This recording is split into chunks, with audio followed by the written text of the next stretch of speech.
Hey guys, how are you all.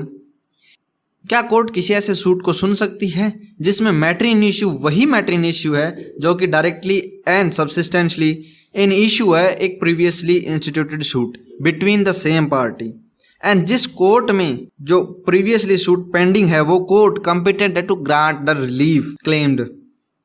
तो चलिए discuss करते हैं इसके बारे में सीपीसी क्या कहती है, यानी कि सीपीसी के किस सेक्शन के अंदर इसके रिगार्डिंग प्रोविजन दिए गए हैं। आज इस वीडियो में हम डिस्कस करेंगे डॉक्ट्राइन ऑफ रेस जुडिस,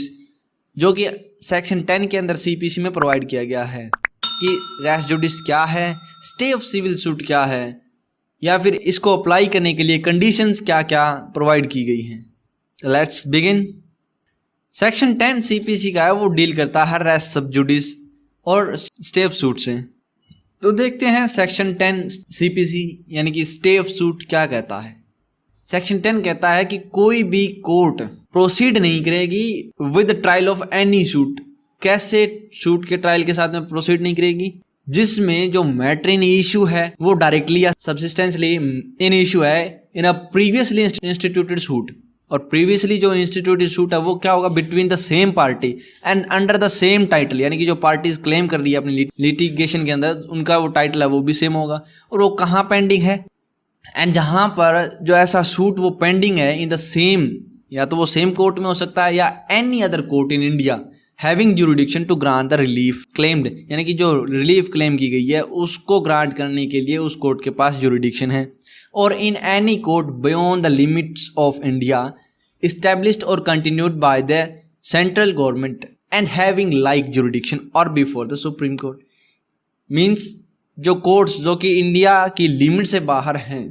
बट वो इस्टेब्लिश्ड हैं या कंटिन्यूड किसके द्वारा होती हैं, सेंट्रल गवर्नमेंट के द्वारा, और उनके पास ऐसी जुरिडिक्शंस भी हैं ऐसे मैटर को ट्राई करने के लिए, and before the supreme court. तो यहाँ पे सेक्शन 10 का कहने का मतलब क्या है कि कोई भी केस जो कि इन कोर्ट्स के अंदर पेंडिंग है और उसी मैटर इन इश्यू के ऊपर एक और केस या तो उसी सेम कोर्ट के अंदर या किसी अदर कोर्ट के अंदर सेम पार्टीज के द्वारा अंडर द सेम टाइटल अगर फाइल किया जाता है, तो ऐसे केस के अंदर वो कोर्ट है जो उस ट्रायल के साथ में, यानी कि उस सूट के ट्रायल के को आगे प्रोसीड नहीं करेगी, यानी कि उस सूट को वहीं पे स्टे कर देगी। तो इसके साथ में एक एक्सप्लेनेशन दी गई है, वो क्या कहती है कि जो pendency of suit in foreign court है वो does not preclude the court in India from trying the suit founded on the same cause of action। यानी कि इसका मतलब क्या है कि फॉरेन कोर्ट के अंदर कोई सूट की पेंडेंसी है वो यहाँ की जो इंडिया की कोर्ट्स हैं इनको प्रिक्लूड नहीं करती उस सेम काज ऑफ एक्शन के ऊपर ट्राई करने के लिए, यानी कि सेम काज ऑफ एक्शन के ऊपर इंडिया की कोर्ट्स ट्राई कर सकती हैं। जो अभी हमने सेक्शन डिस्कस किया है वो वैसे तो फुल सेक्शन है, लेकिन उसको ब्रेकआउट किया गया है ताकि उसको आसानी से समझा जा सके। अब इसके बाद में देखते हैं कि रेस सब जुडाइस का मीनिंग क्या है। रेस सब जुडाइस क्या है, एक लैटिन टर्म है जिसका मीन्स क्या है कि रेस मीन्स ए थिंग, सब जुडाइस मीन्स अंडर जजमेंट। इसका मतलब क्या हुआ कि एक मैटर या एक केस जो कि पेंडिंग है for the consideration by the court और ए जज, यानी कि कोर्ट की कंसिडरेशन या एक जज की कंसिडरेशन के लिए पेंडिंग है। तो यहाँ पे सेक्शन 10 क्या कहता है कि जब दो या दो से ज़्यादा केस फाइल्ड होते हैं between the same party on the same subject matter, तो वहाँ पर जो कॉम्पिटेंट कोर्ट है उसके पास में पावर है उस बाद वाली जो प्रोसीडिंग है उसको स्टे करने की, एंड इसी को यहाँ पर हम सब रेस सब जुडिस और स्टे ऑफ सूट कहते हैं, जो कि सेक्शन 10 ऑफ सीपीसी में प्रोवाइड किया गया है। अब इस सेक्शन को यहाँ पर इंट्रोड्यूस करने के पीछे का ऑब्जेक्ट क्या है, क्यों ये सेक्शन सीपीसी में ऐड किया गया?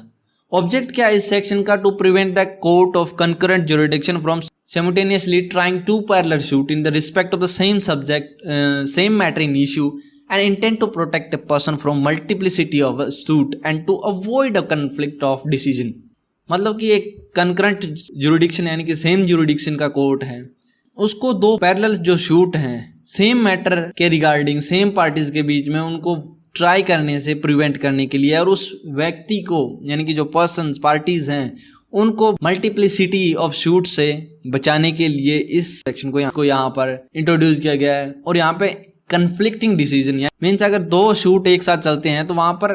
जो डिसीजन आएगा वो मे बी कन्फ्लिक्टेड हो सकता है वो, तो ऐसी जो कन्फ्लिक्शन है उसको अवॉइड करने के लिए इस सेक्शन को यहाँ पे ऐड किया गया है। अब देखते हैं कि रेस सब जुडाइस को अप्लाई करने के लिए यहाँ पर कंडीशन कौन कौन सी फुलफिल करनी चाहिए। तो रेस सब जुडाइस को यहाँ पर अप्लाई करने के लिए कुछ कंडीशंस हैं जो इस प्रकार हैं। फर्स्ट क्या है कि 2 सूट, यहाँ पर 2 सूट का होना अनिवार्य है, यानी कि first previously instituted and the second subsequently instituted, यानी कि एक पहले से वहाँ पर कोर्ट में इंस्टीट्यूटेड सूट होना चाहिए, एक उसके बाद में same matter same cause of action या सेम पार्टीज के द्वारा वहाँ पे सब्सिक्वेंट सूट इंस्टीट्यूट होना। सेकंड क्या कहता है, मैट्रिन इशू। मैट्रिन इशू जो कि सब्सिक्वेंट सूट के अंदर है वो must be directly and substantially, 2 words यहाँ पे दिए गए हैं, directly and substantially in issue होने चाहिए प्रीवियसली सूट के अंदर जो पहले से वहाँ पर इंस्टीट्यूटेड है। थर्ड क्या कहता है, सेम पार्टी, यानी कि जो दोनों सूट हैं वो must be between the same party and their representative, यानी कि दोनों पार्टीज हैं वो सेम होनी चाहिए, उनके रिप्रेजेंटेटिव भी सेम होना चाहिए। अगर वहाँ पर अगर पार्टीज डिफरेंट है, मैटर सेम है, पार्टीज डिफरेंट है, फिर वहाँ पर वो ट्राई हो सकता है, लेकिन यहाँ पे पार्टीज भी सेम है और मैटर भी सेम है, तो वो सब रेस सब जुडाइस अप्लाई होगा और उस सूट को वहाँ पे स्टे कर दिया जाएगा। फोर्थ क्या कहता है, कॉम्पिटेंसी ऑफ कोर्ट। अब जो कोर्ट डील कर रही है पहले वाले सूट के साथ में वो कॉम्पिटेंट होनी चाहिए उस सूट के अंदर जो रिलीफ मांगी गई है यानी कि क्लेम की गई है उसको प्रोवाइड करने के लिए, उसको ग्रांट करने के लिए। एंड फिफ्थ क्या कहता है, सेम टाइटल।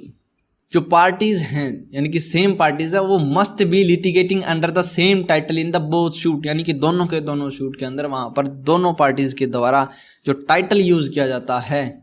जिस टाइटल के अंदर वो शू कर रही हैं वो सेम होना चाहिए एक रेस सब जुडाइस को अप्लाई होने के लिए। तो ये थी कुछ कंडीशन, जहाँ पर भी ये कंडीशंस हैं वो अप्लाई होती हैं किसी सूट के रिगार्डिंग तो वो सूट वहाँ पर स्टे हो जाएगा और वहाँ पर ये रेस सब जुडाइस का डॉक्ट्राइन है वो अप्लाई हो जाएगा। अब इसको देखते हैं एक एग्जाम्पल के थ्रू, ताकि जो सेक्शन 10 के रिगार्डिंग अगर कोई डाउट अभी भी है तो वो और ज़्यादा क्लियर हो जाए। तो एग्जाम्पल क्या है कि AAY फाइल क्या करती है, एक suit for the separation of conjugal right, conjugal right की सेपरेशन के लिए and the custody of minor child against the husband B, यानी कि हस्बैंड बी के खिलाफ एक सूट फाइल करती है। एंड बाद में जो हस्बैंड है यानी कि बी वो क्लेम करता है custody of a minor child by filing another suit against the wife A, यानी कि हस्बैंड जो बाद में एक और सूट है जो वाइफ के खिलाफ माइनर चाइल्ड की कस्टडी के लिए वहाँ पर फाइल करता है। तो यहाँ पर ऐसे केस के अंदर, ऐसी सिचुएशन के अंदर जो सेकंड शूट है वो is liable to stay under the section 10 of the CPC। तो यहाँ पर जो ये सेकंड शूट है वो सेक्शन 10 के अंदर लाइबल है स्टे करने के लिए, क्योंकि जो बोथ सूट है यानी कि दोनों सूट जो फर्स्ट वाइफ के द्वारा फाइल एंड सेकंड हस्बैंड के द्वारा फाइल,